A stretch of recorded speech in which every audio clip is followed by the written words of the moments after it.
Today, we see buying, not actual autonomy, as the ultimate form of self-care. We encourage each other to buy to help the economy. We treat ourselves to purses and mimosas to heal from the harms of our jobs. Who needs bodily autonomy when we are free to choose our Sunday brunch spot or between 17 different types of Cheez-Its? Welcome to Marketing Muckraking, the show that asks not simply what brand culture can do for us, but what it's doing to us. With your host, creative director, and brand strategist gone wild, Rachel K. Albers, making fun of business and making business fun. This is the show for rebels, revolutionaries, and renegades who run businesses that burn the rulebook. If you're sick of business podcasts that have all the answers, well, I got nothing but questions. Let's go. Episode 12, America, the Land of the Free. Do you really buy that? Content warning. This episode discusses sensitive topics about reproductive rights. If that topic is difficult for you, stay tuned for episode 13. Now, onto the show. The rhetoric of freedom in the USA has long meant one thing: freedom to consume. Freedom to buy into capitalist consumer culture. Did you know that in the early 20th century, when companies started reducing work weeks to 5 days and 44 hours, they did it not because they believed in human rights, but because they knew workers needed more time and just enough money to be able to buy all the items that were being mass-produced. This was part of a capitalist-led strategy to consumerize the worker. In other words, before the Industrial Revolution, people weren't used to buying all the time. They were frugal and self-reliant. The majority of the country lived rurally. They made their own stuff, and if they bought something, they did it with someone they knew. When factories started churning out products, the capitalists that owned them quickly realized they needed more people willing and able to buy all the time. But most Americans worked long hours and had little money left over. The language of freedom in the USA was leveraged by advertisers in terms of the freedom to buy whatever we wanted. Folks like Edward Filene, yes, of Filene's Basement, the place I read about in books growing up where apparently you had to change into your underwear in front of the whole store.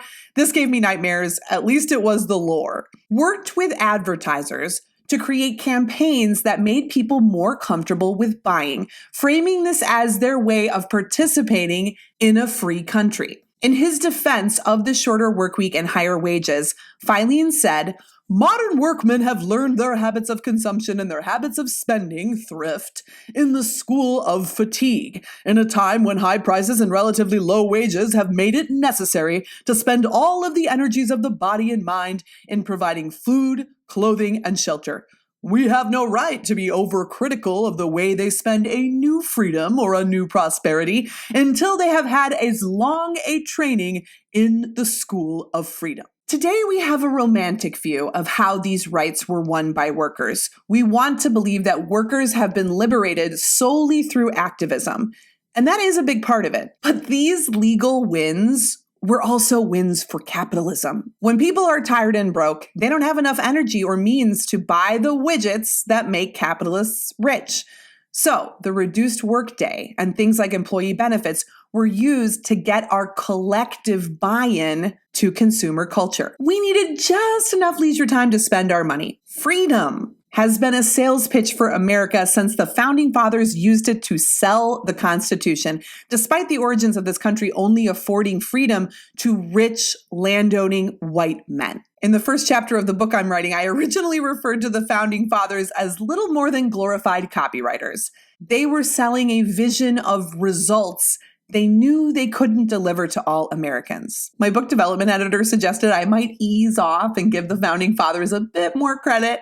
Don't want to alienate all my readers in chapter 1. Probably sound advice. "Wait, are you into America's Daddies?" I asked her. "Actually, don't tell me. It's probably better that I don't know." Today, we see buying, not actual autonomy, as the ultimate form of self-care. Funny, that's actually the name of one of my editor's own books. She's brilliant, so is the book, just the exact type of funny you need for right before you cry yourself to sleep. I highly recommend. We have been effectively trained in the school of freedom. We encourage each other to buy to help the economy. We treat ourselves to purses and mimosas to heal from the harms of our jobs. Who needs bodily autonomy when we are free to choose our Sunday brunch spot or between 17 different types of Cheez-Its? But we are only free in capitalist terms. Am I being too hard on America's daddies? Listen, I've got daddy issues in general, and that's no secret. And I am pretty pissed at the founding fathers today because apparently Justice Alito is using them as his excuse for stripping away women's rights and deepening poverty. The inescapable conclusion is that a right to abortion is not deeply rooted in the nation's history and traditions, his leaked Supreme Court opinion reads. But what is our history? What are our traditions? The Constitution says one thing, but I went to law school where we learned that a law should be judged not simply for what it says on its face, i.e. the literal verbiage, but also in how it is carried out and applied. And the Constitution has been used to carry out colonization, genocide, slavery, class warfare, some traditions, Alito. Freedom has been a selling point all along to keep us invested in this system. But the reality of our free country is that its laws have historically been applied to ensure that the powerful and wealthy are the free ones. Everyone else is free to buy what they're selling. We have rights, all right. The right to choose between 50 shades of beige for our buttery soft leggings, but not to be sovereign over our own bodies. Or even to select our own president if the Electoral College has anything else to say about it. Restricting abortion rights is about so much more than bodily autonomy. It is about upholding and reinforcing capitalism. And what's wild about it is that even conservatives have been sold a talking point.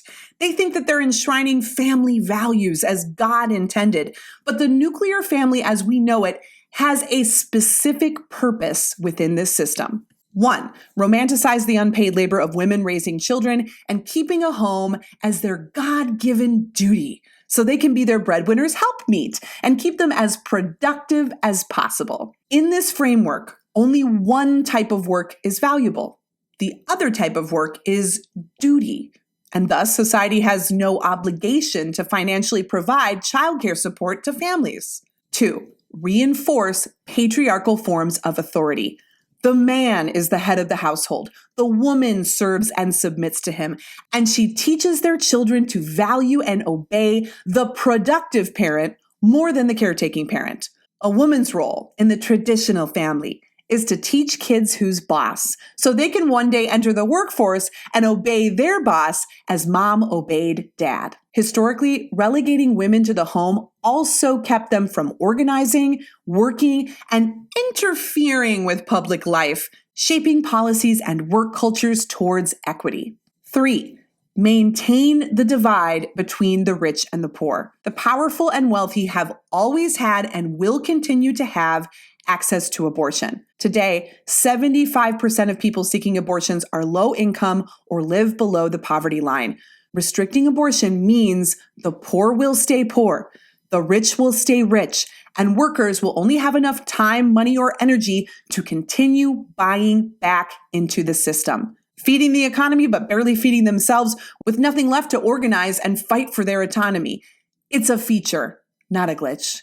Who can vote, picket, or unionize when there are mouths to feed and only a few extra hours to rest before another day's work? Research tells us that 1 in 4 women will have an abortion in the USA by the age of 45. And I don't know if I factor into this, but I still wanted to share my story because I felt that now was the time. I'm sharing this in the audio-only version of the podcast, so if you want to hear more, go find Marketing Muckraking in your favorite place to listen to podcasts. As you think about what to do next, and there is so much to do, I encourage you to find the muckraker within. If you are to consume anything, consume history voraciously. If you buy more books. Read them.